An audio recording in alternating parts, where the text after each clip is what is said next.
নমস্কার, আমি সর্বরী রুদ্র। আমার চ্যানেল ভবঘুরে। আজ আমি ঘুরতে ঘুরতে চলে এসেছি হুগলি জেলার বাঁশবেড়িয়া পুরসভার অন্তর্গত ছোট্ট শহর ত্রিবেণীর শ্রী শ্রী বেণীমাধবজিউ মন্দিরে। চলুন আমার সঙ্গে দর্শন করবেন। চলুন। আপনারা যারা হাওড়া থেকে আসবেন তারা হাওড়া টু কাটোয়া ট্রেনে চেপে ত্রিবেণী স্টেশনে নামবেন এবং ত্রিবেণী স্টেশন থেকে এখানে টোটোয় করে আসবেন। বহুকাল পূর্বে যেখানে গঙ্গা যমুনা সরস্বতী নদী মিলিত হয়েছে সেখানে ঘন জঙ্গল ছিল এবং গোপালচন্দ্র পাঠকের পূর্বপুরুষকে শিবশম্ভু স্বপ্নাদেশ দেন এবং তিনি সেই স্বপ্নাদেশ অনুসারে জঙ্গলের মধ্যে স্বয়ম্ভূ শিবলিঙ্গ দেখতে পান এবং সেখানেই তালপাতার ছাউনি তৈরি করে পুজোর ব্যবস্থা করেন। তার বেশ কিছুদিন পরে পাকা মন্দির তৈরি হয়। সেই মন্দিরও কালের গর্ভে বিলীন হয়ে গেলে এখনকার নতুন পাকা মন্দির নির্মাণ করেন রাজা মুকুন্দদেব। গোপালচন্দ্র পাঠকের পূর্বপুরুষকে শিবশম্ভু স্বপ্নাদেশ দিয়েছিলেন বুদ্ধ পূর্ণিমার দিন। তাই এখানে বুদ্ধ পূর্ণিমার দিনই প্রধান উৎসব পালিত হয় এবং সেদিন বহু ভক্তের সমাগম হয়। 10-12 হাজার ভক্তের সমাগম হয়। হোম যজ্ঞ পূজানুষ্ঠান সারাদিন ধরে চলে এবং নরনারায়ণ সেবা হয়। চলুন, যাওয়ার পথে বিভিন্ন দশকর্মার দোকান, বিভিন্ন জিনিসপত্র পুজো পাওয়া যাচ্ছে, একটু দেখি। চলুন।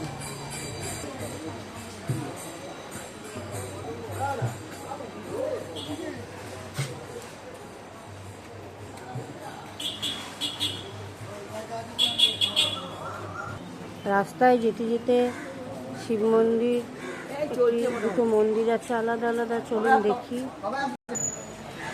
স্বয়ং চাঁদ সদাগর, মনসামঙ্গলের চাঁদ সদাগর স্বপ্নাদিষ্ট হয়ে এই বেণীমাধব মন্দিরে এসেছিলেন এবং নিজে পুজো করেছিলেন। চড়ক পূজা তিনি করেছিলেন।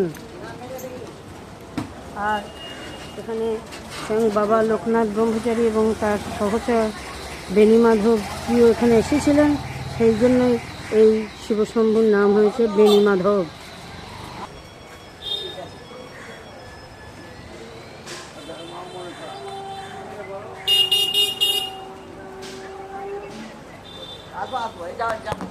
যাওয়ার পথে দেখুন মন্দির আছে, তার মধ্যে একটি যে শিবলিঙ্গ প্রতিষ্ঠিত, আপনারা দর্শন করুন। এখানে শিবশম্ভু এবং পিছনে জগন্নাথ বলরাম সুভদ্রাজি প্রতিষ্ঠিত।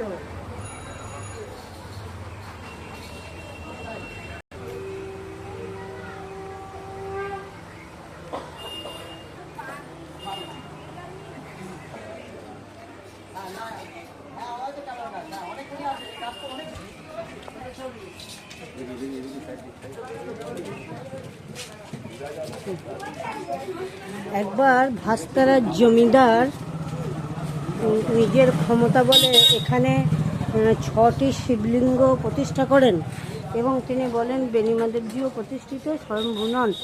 এই নিয়ে তখনকার সেবাই রামপদ ব্যানার্জির সঙ্গে ভাস্তারার জমিদার ছকুলাল সিংয়ের মামলা হয় এবং সেটি হাইকোর্ট পর্যন্ত গড়ায়।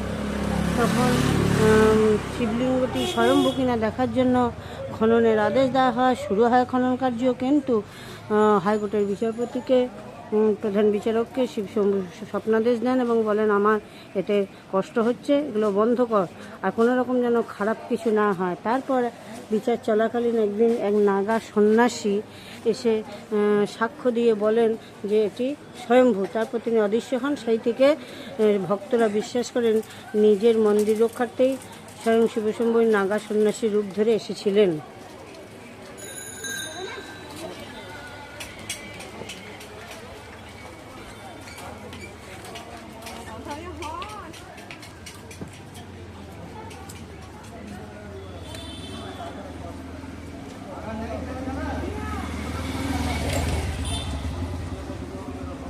চলুন দর্শন করি। এটি হলো শ্রী শ্রী বেণীমাধবজি শিব মন্দির। চলুন যাই, দর্শন করি। কবিতা গেল, কবি গেল, কবি দুবার চলে গেল।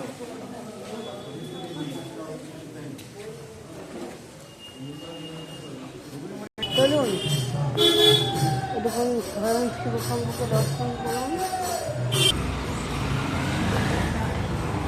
নন্দী মহারাজ ভোগ করে আছে দেবাদিদেবের কিছু।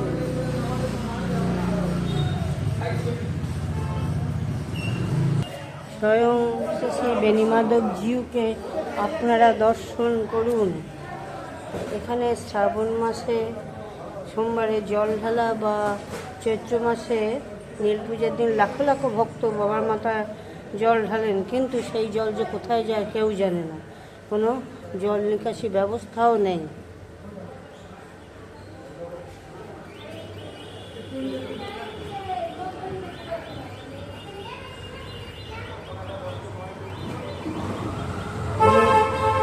ইনি স্বয়ংভূ।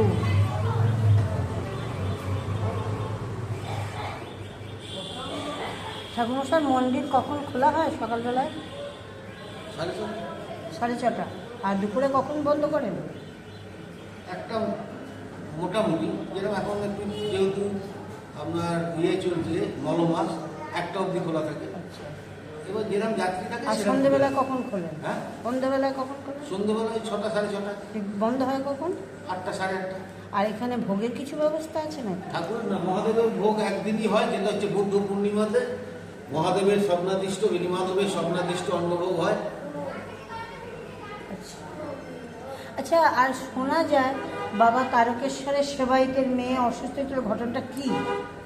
বাবা তারকেশ্বরের যে মূল পান্ডা ছিলেন, তার মেয়ে খুব অসুস্থ হয়।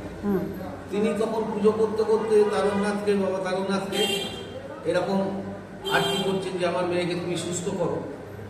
তখন বাবা তারকনাথ বললো যে তুই ত্রিবেণীতে যা, ত্রিবেণীতে বাবা বেণীমাধব আছে, সেই বেণীমাধবের তুই ফুল পুষ্প নিয়ে তুই মেয়ের নামে পুজো কর, তোর মেয়ে সুস্থ হবে। তো সেই মানে মেন যে পান্ডা তারকেশ্বরে, তিনি এসে বেণীমাধবের পুজো করে তারপরে ওনার মেয়ে সুস্থ হয়।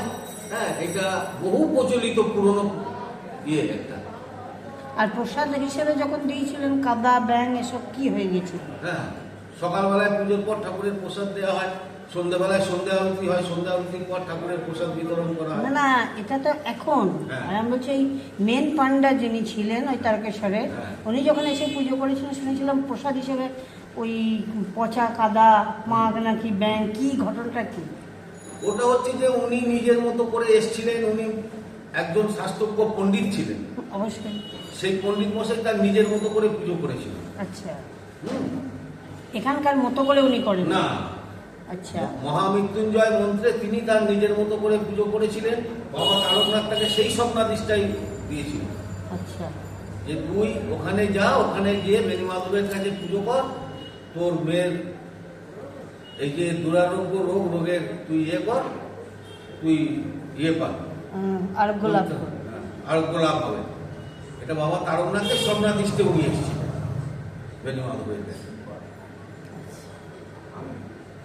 আচ্ছা, এমনি আর অলৌকিক ঘটনা কিছু আছে? অলৌকিক ঘটনা প্রচুর আছে। বাবা বেণীমাধবকে নিয়ে, বেণীমাধবের সঙ্গে এখানকার যারা জমিদার ছিল তাদের সঙ্গে দীর্ঘদিন মামলা মোকদ্দমা চলেছে। হ্যাঁ, তারা এখানে বলেছিল বেণীমাধবকে প্রতিষ্ঠিত করা। কোর্ট থেকে অর্ডার হয়ে বেণীমাধবকে খোলা হয়েছে, দেখা গেছে উনি স্বয়ং যত তলায় যাচ্ছে তত তলাতেও উনি আছে। আচ্ছা, আর জলটা যে লাখো লাখো ভক্ত ঢালে, পাশ কোথা দিয়ে? জল এখান থেকে আপনার পাতাল আছে, পাতালে গিয়ে আবার গঙ্গায় পড়ে। নিকাশি নালা কিছু আছে? নিকাশি নালা কিচ্ছু নেই।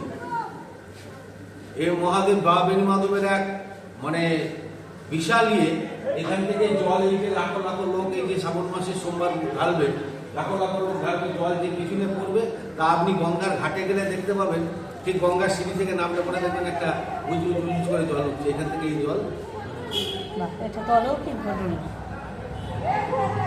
এখন আপনি গেলে দেখবেন গঙ্গায় যখন ওই ফাটা থাকবে, ওই সিঁড়ি দাঁড়ার পাশ থেকে এই জলটা বেরিয়ে যাচ্ছে, অথচ কোনো নিকাশি ব্যবস্থা, কোনো নিকাশি ব্যবস্থা নেই।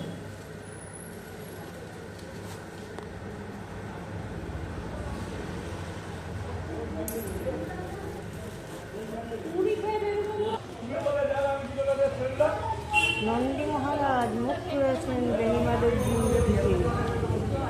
চলুন এবার ভাস্তারার জমিদার ছকুলাল সিংহের প্রতিষ্ঠিত 6টি শিব মন্দির একটু দর্শন করি। ডান দিকে 3টে, বাঁ দিকে 3টে, চলুন দর্শন করে নিই। তাদের নামও আলাদা আলাদা আছে, চলুন একবার দেখি।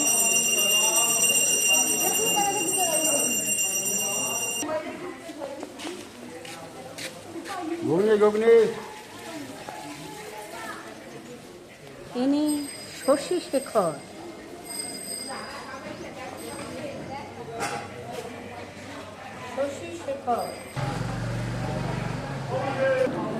শ্রী শ্রী রামেশ বিশ্বেশ্বর, শ্রী শ্রী বিশ্বেশ্বর।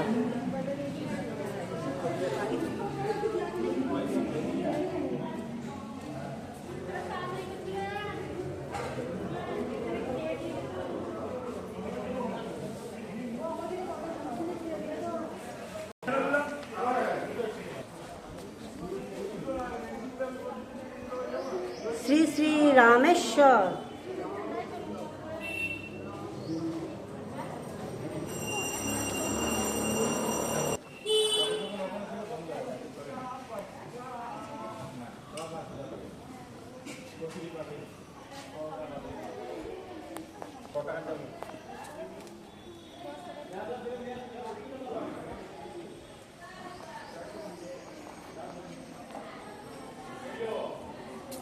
দেখুন বেনিমাদেবজি মন্দিরের ঠিক বাঁ দিকে আছেন শ্রী শ্রী চণ্ডীশ্বর।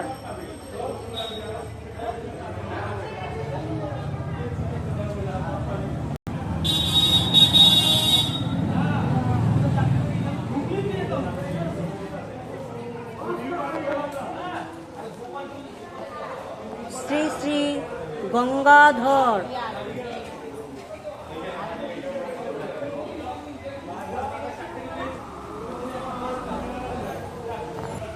শ্রী শ্রী যোগেশ্বর।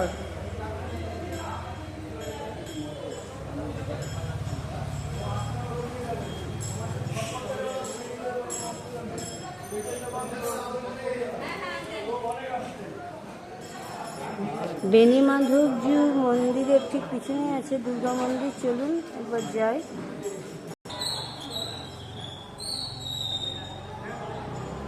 এই দেখুন, এটি বেনিমাধবতলার শিব মন্দির, আপনারা দর্শন, দুর্গা মন্দির, এখানে ঘটা করে দুর্গা পূজা হয়, আপনারা দর্শন করুন।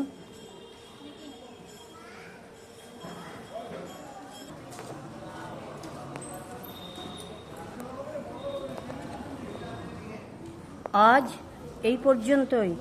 আবার কোনো দিন ঘুরতে ঘুরতে আপনাদের সঙ্গে আমার দেখা হয়ে যাবে। ততক্ষণ আপনারা ভালো থাকুন, সুস্থ থাকুন, আনন্দে থাকুন এবং আমার সঙ্গে থাকুন। আর হ্যাঁ, আমার চ্যানেলটিকে সাবস্ক্রাইব করে দেবেন, ভালো লাগলে লাইক, শেয়ার ও কমেন্টস করবেন। শেষ পর্যন্ত থাকার জন্য আপনাদের অনেক ধন্যবাদ জানাই। নমস্কার।